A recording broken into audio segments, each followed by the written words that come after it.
So this week's got a little bit of a different feel to it. It's effectively a 5-day week, and really only 3 of them matter. So we got a little bit of a different plate. This is like the tapas week compared to the normal entree. Welcome to week 7. Weird week 7. I need some sort of alliterative name for it. And for now, we're going with Weird Week 7. I am Dan Baspers, and I am joined, as always, by the week analyzer, the stream master, the great Derek Ball. At DBallBball on Twitter, I'm at Dan Baspers. Derek, good day to you, sir. And also, welcome to the first ever in-season tournament in the middle of an NBA fantasy season. Yeah, Dan and listeners, it's really good to be with you again. You know what? I think you're onto something with the Tapas tournament, or you know what? Even Wild Week 7, because I think just from a marketing perspective, it sounds a lot better than in-season tournament. We do really need a name for this. Yeah, I've tried to roll with the whole NBA Cup thing, but yeah, we all know that the first thing that pops into any adult's mind when you hear the word cup in relation to athletes is a jockstrap. So we got to go another way. I like Wild 7. I like that you rolled it into Tapas tournament. That was sweet. I didn't intend for that when I called it Tapas, but it is. We're like getting little entrees over the next, 3 of the next 4 days, effectively. And so let's just dive straight on in here. First of all, again, you can find us on social. I just gave those a minute ago. It's Fantasy NBA Today. This is our week ahead episode. But this is going to be the strangest and maybe the shortest one we've done because, Derek, and I don't mean to steal your thunder here, but there aren't that many days this week that matter. Yeah, absolutely. I mean, there's 3 days that matter, and there's really only 5 games of actual basketball that's going to count for fantasy purposes. I mean, we've already dealt with a couple of 6-game weeks, but this is even more restricted. So, I mean, really, your options are limited if you don't get the guys. So what do you do then? Because my move was, because last week ended on Saturday, and we talked about this last week. We tried to kind of look ahead a little. I did a bit of what we discussed on last week's weekly preview, which was I had a move or two across my various head-to-head leagues on Sunday, yesterday, and I used them to grab guys that we knew were playing either today or tomorrow. More specifically today, though. Mm-hmm. So I feel like the best way for us to go through this, as opposed to me just saying, like, Derek, tell us the whole week, is for me to say, is the very obvious answer to this question, and it's short, which means, we might get you out of here in like 3.5 minutes today instead of 25. This episode's for TikTok. Yeah, that's right. Short. Is try to stream somebody today that you think is not only interesting, but also is on a team that could win. And then if that doesn't pan out, rinse and repeat tomorrow.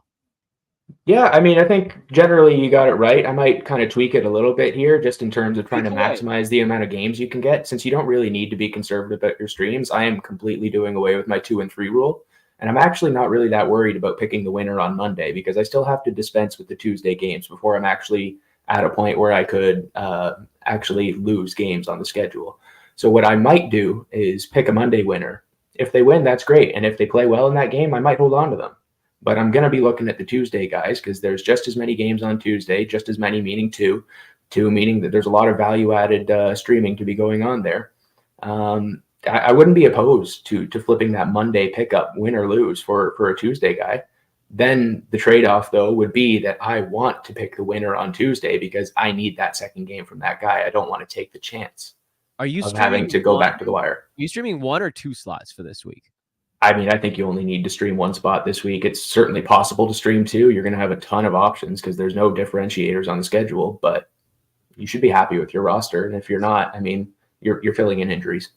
That's where I'm getting stuck right now is if I'm streaming, I think you're answering the question that I asked originally as if you're streaming 1, which is like, look, there's only 3 days that we can even really bother to make moves this week. Yeah. Obviously, and then I've got 4 weekly moves, so I might as well just basically use 1 a day. Hell, you could use 1 a day, Monday, Tuesday, Wednesday, and Thursday. If you wanted to try to wedge someone in on Wednesday, I mean, you probably have a full schedule, but maybe you don't. Maybe you have a team that is laden with Celtics or Pacers or Lakers or any of these teams that are playing over the next 2 days, maybe you aren't an overflow team on Wednesday. You will be almost definitely on Friday, but you could end up using one move every single day, Monday, Tuesday, Wednesday, Thursday.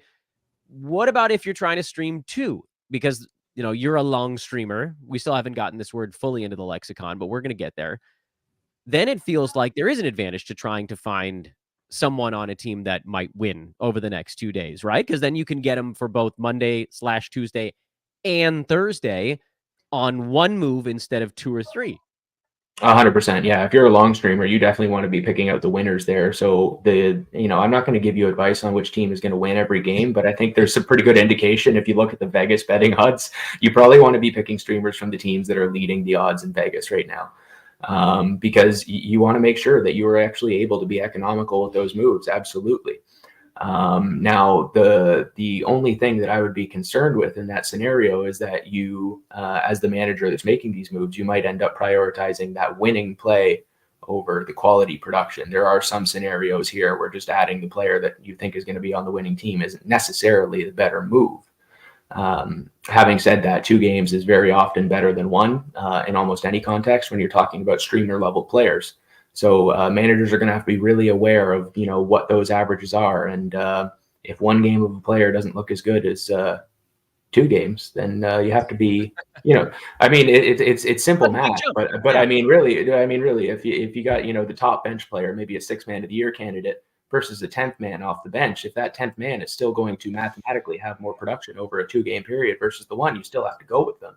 It might not be as good in paper. I mean, it's probably not ideal to say that we'll say a Peyton Pritchard might be a better stream than a TJ McConnell. But, the honest to God truth is I think that Pritchard's going to be on the team that wins. And it's going to make a difference at the end of the day. Yeah, with Tyrese Halliburton still dealing with this illness. And again, I said on my other show, if these guys, and it sounds like this is what's going through the teams, is anything like the illness that I had for the entire month of November, they tend to miss more than 1 game with it. And everybody's like, oh, their babies play through it. But I was coughing up some serious mess, and you can't, I could barely function in my day-to-day, and I'm just broadcasting games. You can't run up and down and guard NBA players and play this level of basketball if you are just stopping to cough every 25 seconds. And if that's what these guys have, they're in a real bad spot. I mean, we'll see. Obviously, I think the Vegas line, if we're talking about lines, has the Celtics as something like a 5.5 point road favorite, which basically is screaming they don't think Halliburton's playing, but obviously anything can happen in the next couple, I guess it's like hour and a half or something like that. So let's do this now. Now that we've kind of set things up as where everybody's looking, you do have your 2 things. Want to give a shout out to number 1, the week ahead piece at Sports Ethos. That's part of the Fantasy Pass. If folks have the Fantasy Pass, they need to be taking advantage of this, using your article among the millions of other things you get with the upgraded premium. But also, as Dan, also the producer, flexes it up onto the screen, this is your thread to get folks ready for the week coming up. It doesn't have the detail of the week ahead article, but this is a good place to get folks started. And what we did last week, Derek, was that you just kind of rolled through what folks should be looking for. Do you mind doing that again for us here since we have some time? Yeah, absolutely. Ready to roll when you are. So, I mean, Monday, it's pretty obvious. You already got it up on the screen. You take the guys that are available that are going to be playing a game. Usually, if you're talking about streaming, you want to get that production in as soon as possible. So that Monday production, getting a streamer from a Boston, Indiana, New Orleans, or Sacramento is going to be very important to your chances. If there's only 4 teams playing on a day, then every single game you can add from Monday is going to be a difference maker, especially if you're in a head-to-head league. I already kind of touched on what I would be doing moving forward from Monday. I'm not exactly trying to plan who wins on Monday because I know there's another set of equally valuable games happening on the Tuesday, where you're going to see the Lakers, the Bucks, the Knicks, and the Suns all face off. Now, from that point moving forward, it is going to be a lot more important to know who wins and who loses, because from there, only the remaining teams in the NBA Cup, the in-season tournament, the Tapas tournament, the Week 7 tournament, only the remaining teams are going to have value-added streaming opportunities from Tuesday. Those teams are going to qualify for the games on Thursday, which will lead to the Saturday finals that don't count for fantasy purposes, but for all intents and purposes, you want to have the guys playing on the lowest volume game days. Now, anyone who's listening obviously has already noted that I've skipped over Wednesday and Friday. The long story short with Wednesday and Friday is everyone else is playing. If they're not in the tournament, if they've been eliminated, everyone else is playing. So you're not really going to be looking to me for very valuable advice on these days because I'm the streaming guy, and you're probably not streaming on those days unless you are like me in one of my big money leagues right now, with a roster that's kind of loaded with those 8 teams that are in the finals. You're probably not going to have a lot of room to play with on Wednesday, in especially Friday, because the teams eliminated from our Monday, Tuesday games are added onto the Friday schedule and will face off with their fellow losers from their side of the bracket. So really, it's just best player available on those 2 days. How much of an edge do you think teams get by just sort of lucking into the teams that are in this tournament? It feels like it's a substantial edge. If you have, I don't know, 13 player roster, 10 starting spots, and you have like 6 guys just already playing today and tomorrow, that's a massive lift. Even if you're short one guy on Wednesday, you could stream it in. Everybody else has got, 11, 12. They're wasting games on Wednesday. They only have 2, 3, maybe 4 guys going the next 2 days. I mean, just a little edge like that. And man, I'm so irritated at the way schedules work right now. We're like trying to solve all the problems of head to head. And this week, I feel like this week just makes them so much worse. Am I right to be this frustrated? I don't know, man. Calm me down, I guess, is my answer to that one. I mean, the typical complaint against head-to-head is that matchups are very often imbalanced between games played. I think this is one of the only weeks where you can kind of expect every team to be within, let's say, 3 or 4 games of each other, even if the other team is streaming. It is a huge difference, 100%. Big. Now, it would depend on what those teams are trying to win. Of course, anyone who's heard me on any of these shows before is going to know that I'm going to start talking about high impact stats and efficiency right now, because those are the things that are more controllable, even if you're at a deficit in games played. So if you do look at the schedule and you do think that you're one of those teams that's going to have a deficit, or heaven forbid you're playing against a team that is stacked with in-season tournament players, then yeah, you probably are going to be targeting those high impact categories and trying to claw back a win, even if you're at a statistical disadvantage in terms of counting stats, points, assists, rebounds. So I mean, that's typically where I would look if I'm in that scenario. I do always tend to build my team so that they can be prepared for me to take that shift. Not everyone does build a team that way, or just simply have that convenience of choice. But where possible, I would advise people to do that. If not, and you are the sort of team that is both at a games played disadvantage and trying to win kind of, let's say, low impact categories or counting stats, then yeah, you're just going to want to try to add as many games as possible. You are streaming as aggressively as possible. You're not really looking into week 8. If you're trying to win this matchup, you need to make those aggressive moves. You need to make those tough choices on who to cut. You need to lean on your sports ethos pros with your roster and try to figure out exactly who you should be trimming from that team. So that you can recover those games. Because if you are a squad that has historically won, let's say 2 of 3 of those counting stats categories, whether it's points and assists, points and rebounds, rebounds and assists, whatever the combination is, you're going to have to make sure that you are making a concerted effort to add specialists in those areas, because frankly, you're probably going to have some trouble finding the best possible producers on the waiver wire.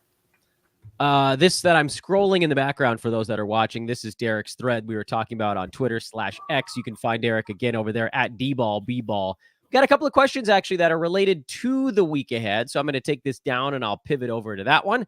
This is from Mitzo in a daily roto league with no IL spot. Actually, this one's not really a weekly question. The next one was. I got them flip-flop, but we'll answer both.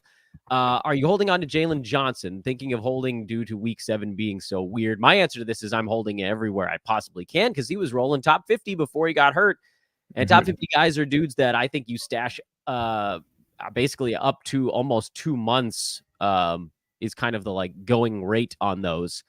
I'm assuming you're holding on to him as well. 100%. I would kind of phrase it a similar way. I would say stash until it hurts. You're going to have to really feel that spot being missing from your lineup before it's even worth looking at moving on from him. At worst, I would say float him in a trade. But yeah, you can't just give up on that kind of value, because as soon as a player like that goes to the wire, another team is going to pick him up. This is the one that I meant to click on the first time around, but I got there. Roto lineups that lock for the week at 7 p.m. So it's weekly Roto. Would you start Patrick Williams, KCP, Eric Gordon, or Russell Westbrook this week. But at least we don't have to look up how many games they have. A Yeah, that's true. Yeah, 100%. little bit less fun. So, you know what? That one's actually it's a tougher one than I might have originally thought because my instinct is historically to be, to say that you should go with Eric Gordon here. I know that he's been dealing with some health issues. He was day to day over the weekend, so I'm going to have to check his status to make sure before I commit to this. But right now, I'm looking at Eric Gordon or Patrick Williams. Patrick Williams has been pretty bad to start the season. I'll be completely honest with you. I haven't hesitated to take shots at him where possible, especially knowing that he's playing for a big raise coming up soon, or at least he expects a big raise. Up until very recently, his play has not substantiated that, but very recently, his game has really, really elevated. And again, knowing that I'm that high impact stats guy, I love a player that can get me good production and steals, blocks, rebounds, and threes. Halliburton is in, by the way. Just got Halliburton is in. Okay, great. Well, yeah. That's going to soften my recommendation for a TJ McConnell stream, but let's just swap in Aaron Nesmith instead because he's been playing really well for them as well. And with Toppin kind of potentially on the shelf, I think that's a good sub. But I digress. I think Patrick Williams is going to be my choice just because right now I know that he's healthy and I'm not quite clear on Gordon yet. KCP is more of a streamer for me despite his overall good numbers for the season. And Westbrook, I just don't like the inefficiency. No. Skeeter asks, does Dan answer questions during this stream? Well, so far. He just did. Yeah, that's right. Let's see. Best stashes for week 7 for a points league. I'm thinking Obi Toppin, Aaron Nesmith. Obi, by the way, was also ruled in just a moment ago. Okay. Not sure if there are any other great minute bumps with Tyler Hero coming back. Did we get a Hero is definitely back thing? I thought it was just a he's hoping to be back this week. I thought it was more of just an optimism thing, but like I said, I missed some of the more recent news. So no, nothing in the last couple minutes other than the Pacers stuff. Yeah, I mean, Toppin's the one that I think I agree with David here in this question. He's been getting more minutes. Jalen Smith is out. That's been part of the reason why. He's also been very hot. We know Rick Carlisle likes to roll hot hand out there. I don't know what you could call a stash, though, for this week. Maybe I'm misinterpreting the question. Are you interpreting it a different way than I am? No, I think you kind of got it there. I think they're just kind of wondering maybe if there might be some players that are maybe in a buy low position that you could kind of hold on to with all things being equal. That'd be the only other way I could interpret it. Maybe we can get them to answer us again in the chat there. Yeah, David, if you're there, you can maybe clear up some of our questions. Here's one from Ernest. Thoughts on stashing this week versus streaming like crazy? This is a good. Forget the rest of this question. Sorry, Ernest. I'm actually wiping the other part of your question because Ernest is saying he only has Zion of the teams playing in the quarterfinals, and his opponent has Jalen Brunson, Giannis Antetokounmpo, LeBron, and Brandon Ingram. Ouch, dude. 4-1 is a rough. Yeah, is a rough disadvantage to be at there. I mean, it's hard to you're obviously going to be behind when Wednesday comes around. You could probably make the call. Well, no, it's too late because once you get to there, you've missed 2 days of streaming. I guess the question is who. Oh, here, wait a minute. I got more. Currently stashing Scoot Henderson and Pat Williams. I think I'm okay with streaming those spots, but also maybe I'm not as excited about them. Like Scoot to me still feels like he's at least 2 months away from doing stuff. And then Patrick Williams, you almost definitely need Levine gone. And then you probably need either Caruso or DeMar gone as well. I'd say try to compete. I mean, if you can stream 2 spots, yeah, you can catch up to the other dude. You could even pass him if he doesn't stream anybody. Well, I mean, and that means that we're also assuming that he's going to have a full lineup on Wednesday. I'm one of those teams that has a lot of players, at least in a couple of my leagues. Good point. That are active on Monday, Tuesday. And now I'm trying to figure out who I am going to roster on those Wednesdays. So, yeah, I mean, it's entirely possible to win those matchups. Yeah, you are going to be at a disadvantage. But no, I don't think you should ever just throw in the towel on any matchup, especially if you're in a head-to-head league where every single category counts. You can't be in a position where you're sacrificing any categories. Playoffs matter. Your tier or your overall standings matter. And you got to claw for everything you can get. If you're going to lose, you're going to lose, but at least you're going to do it the right way. There is a way to get valuable players that are going to serve you beyond this week without completely throwing in the towel. I like it.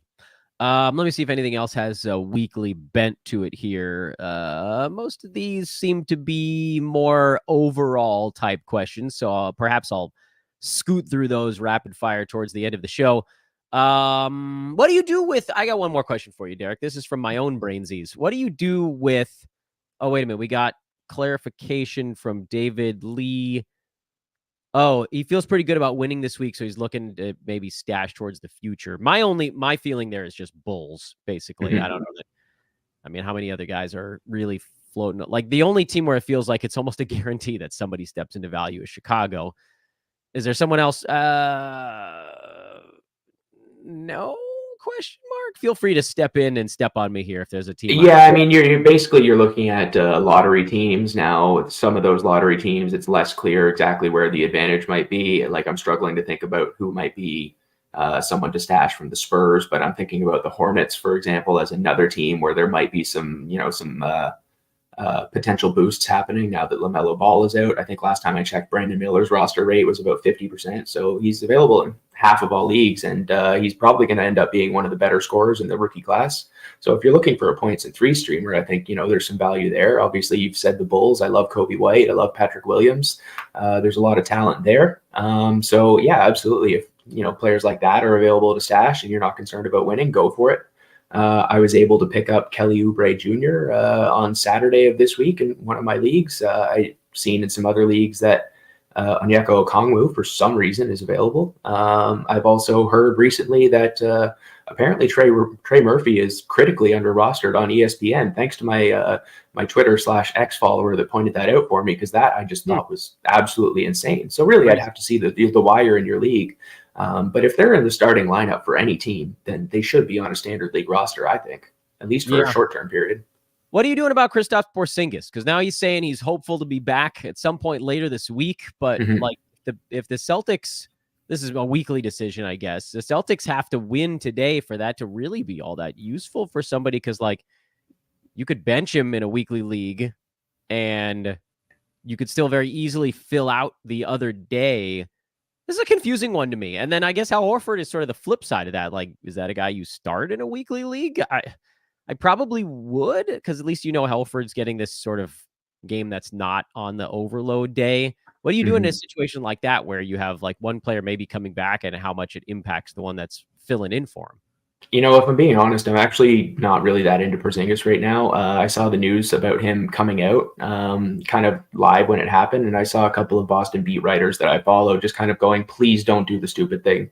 A lot of people that follow this team, they're very aware that this team is in a really good position to win a championship this year, and they need to sacrifice anything at the altar of winning the NBA championship, even if that means maybe losing some, maybe decreasing their odds for the NBA Cup.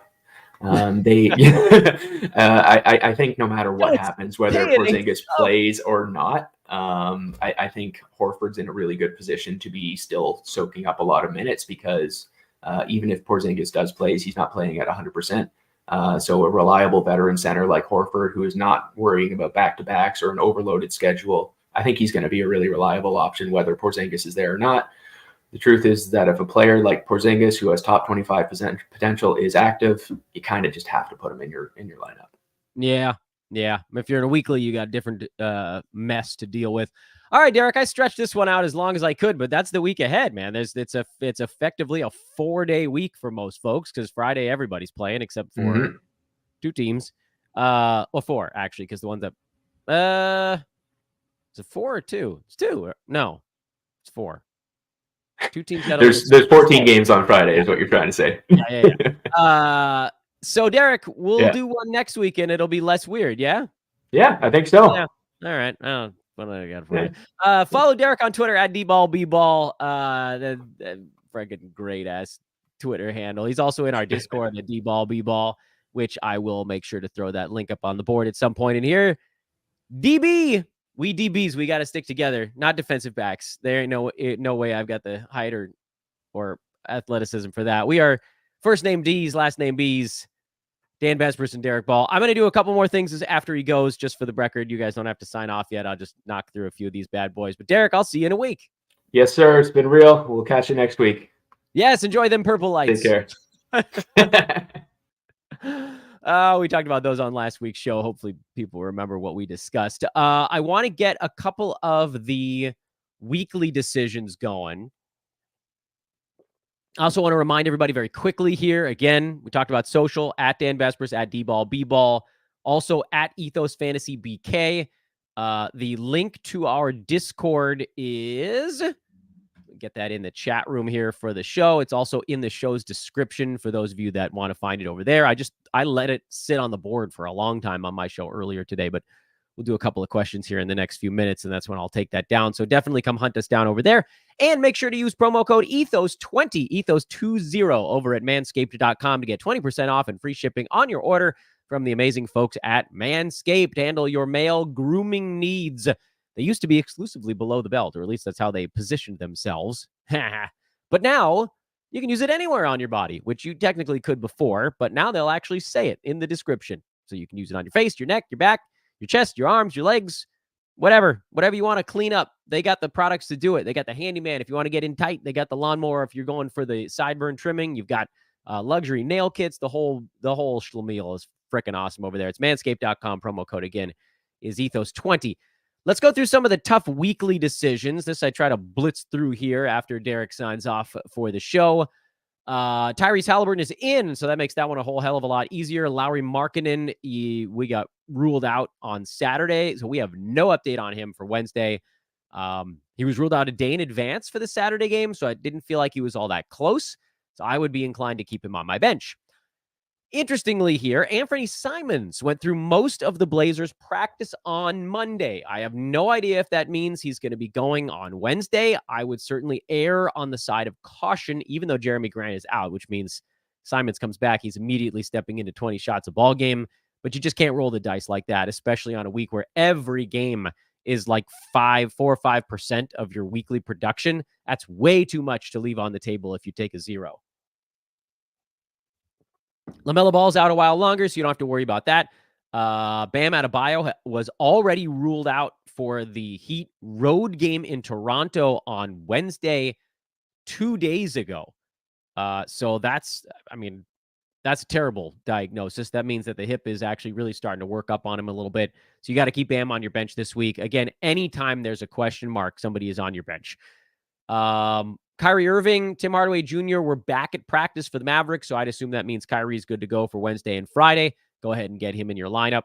Anthony Edwards, we don't really know. He practiced a bit on Monday. He's still considered day-to-day, which makes him questionable for their games on Wednesday and probably Friday. Anthony Edwards is a very tough dude.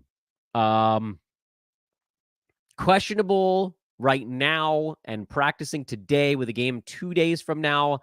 I'm inclined to say he's probably startable. It feels like the game on Friday would be kind of a worst case scenario for him. But you probably have to grade it out as about 1.5 ball games. And that's probably enough unless you have some magical option. But again, you're not subbing in somebody who has 4 games for somebody who has 1.5. You're subbing in somebody who has 2. So they have to be sort of kind of almost decent for that to make any sense this week. Tyler Hero was ruled out for at least one more. No, that's not true. When was that report? He could be back this week. That's where we're at with Tyler Hero. Again, they play Wednesday, Friday because the Heat are not in the in-season tournament. I still think you have to keep him on your bench, even if we end up getting that one wrong, which would stink. Obviously, he could show up and play 2 ball games, but I have to believe they're also going to not go super heavy on him in his first game back. Chris Paul, keep him on your bench. Again, we're not going to get an update on him for a couple of days here. Alex Caruso, he left their last ball game and didn't come back. You probably have to keep him on your bench, even if he ends up. These guys could all end up starting on Wednesday, but we just don't know. Same story for Zach LaVine. You got to keep him on your bench because we just don't know. Eric Gordon missed the Suns game on Saturday with some knee soreness, and they play tomorrow, which makes me think he's probably not going to be a part of that. He might. I don't think there's enough reason to start him. Most of the damage that Gordon's done this year has been with multiple superstars out. Jeremy Grant is in concussion protocol. He is a bench guy this week. Do not start him because you might get a 0. And that's basically as far as you go with the kind of weekly question marks, especially since we just got a report that Obi Toppin is in. Jamal Murray, I guess, would be one you probably want to leave on your bench. It just feels like they're going to have to baby him a little bit. And then nobody else, I don't think, is really all that close to coming back. And if they are, they weren't that good anyway, because I'm already down into the 150s at this point. And you're like, if somebody in the 150s is not that close to going, then you ain't going to start them.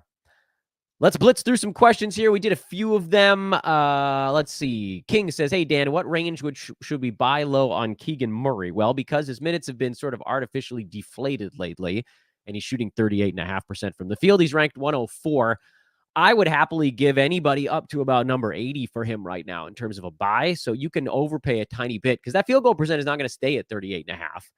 I love the rebounds. I love the steals. I love the threes. I like the fact that he's actually getting half a block this year. I like the free throw percent.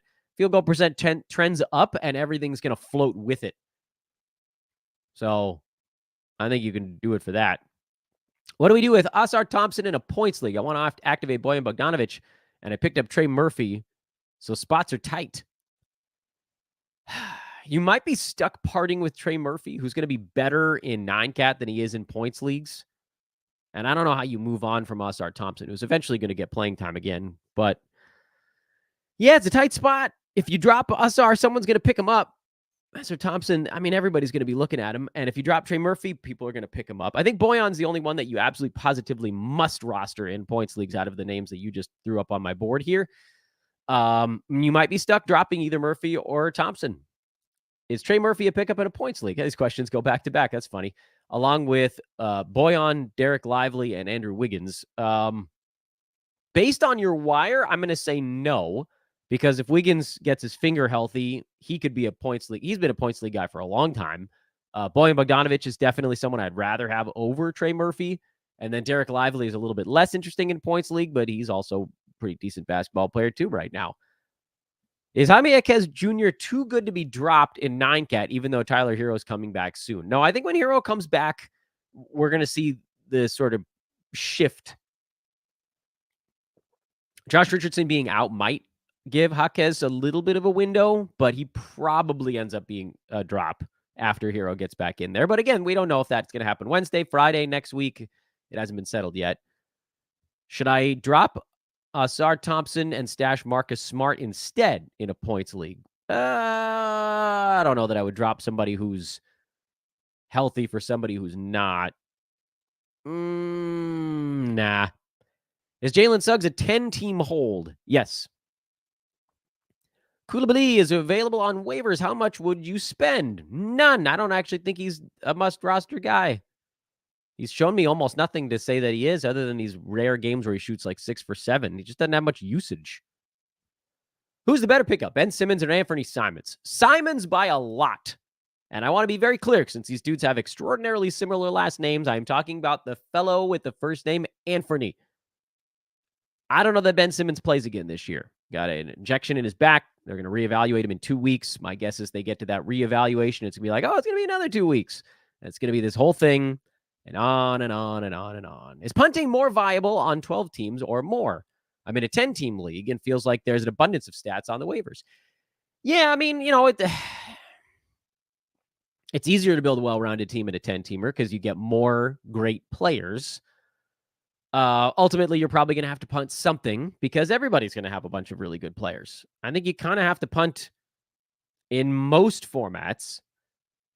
You probably have more flexibility the shallower the league is. So your question is accurate. It's not as necessary in a 10-teamer, but I think ultimately you're probably going to have to give up on something.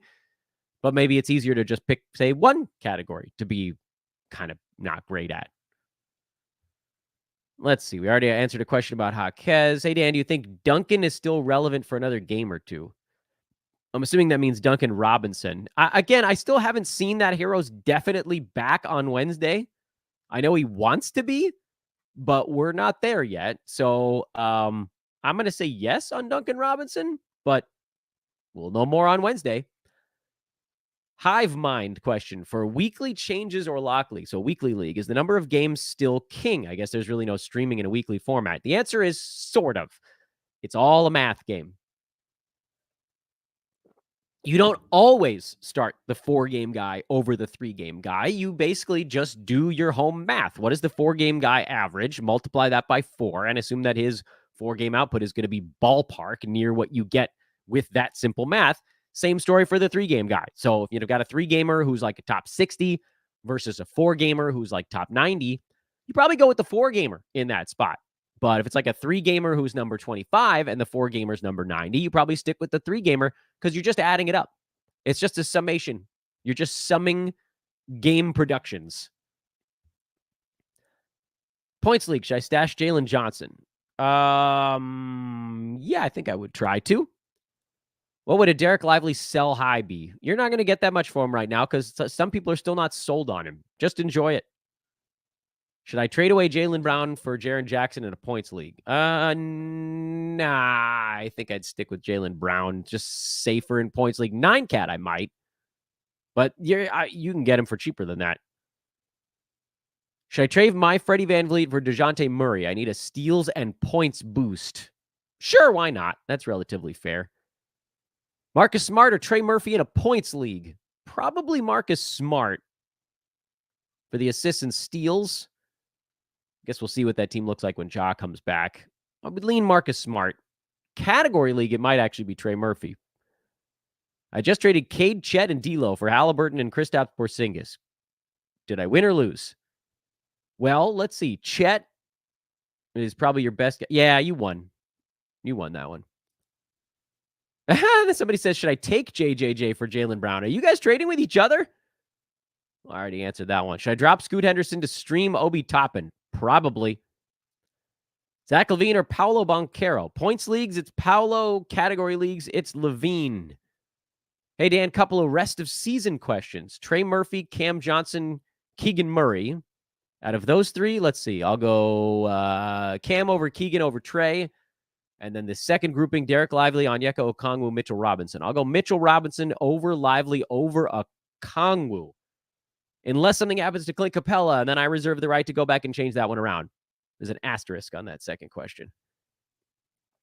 And I just got a trade of my DeRozan and Kyle Kuzma for LaVine, Garland, and Keegan Murray. Yeah, I mean, I actually don't mind that at all. Garland is a buy low. Keegan's a buy low. LaVine is a buy low. Kuz is a sell high. And DeRozan is just sort of is who he is. I'm okay with that.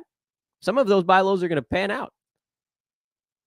What makes someone a dramatically better category player versus points league? Well, points leagues typically, now ESPN I know has instituted some sort of penalties for being inefficient, but typically a lot of points leagues don't care that much about field goal, free throw percent, or turnovers.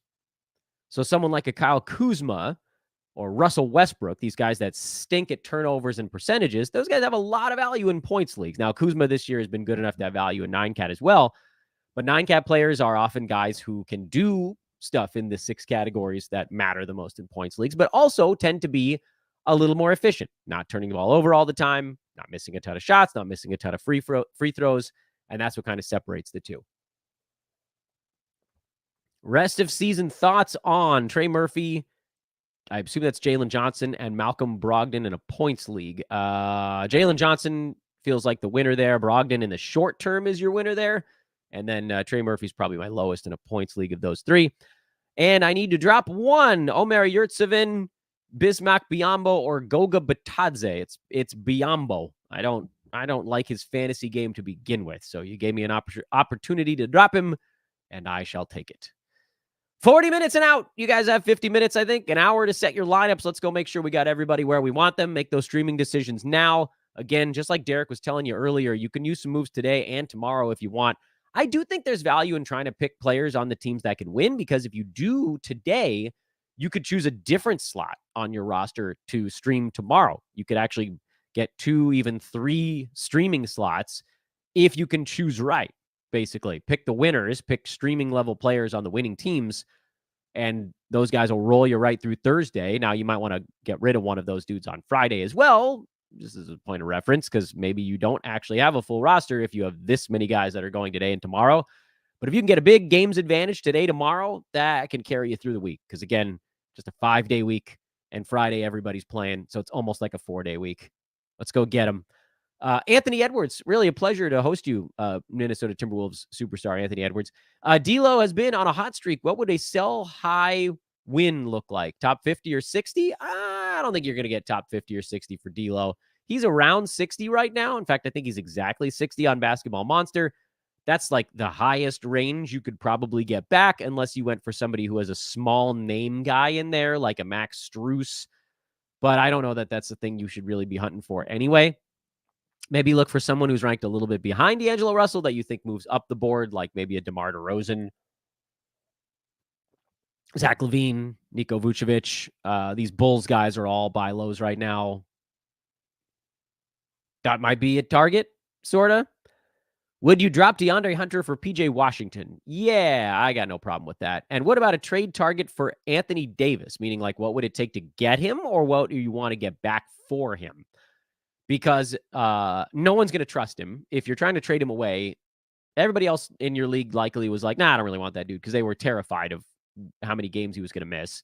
So you're not going to get anything other than like a late first rounder, basically where he was drafted. And even though he's outperforming that right now, if you're trying to get Anthony Davis, the team that has him probably isn't going to trade him. You should probably just assume Anthony Davis ain't getting traded in fantasy right now. Draymond Green or Austin Reeves? I'll go Austin Reeves.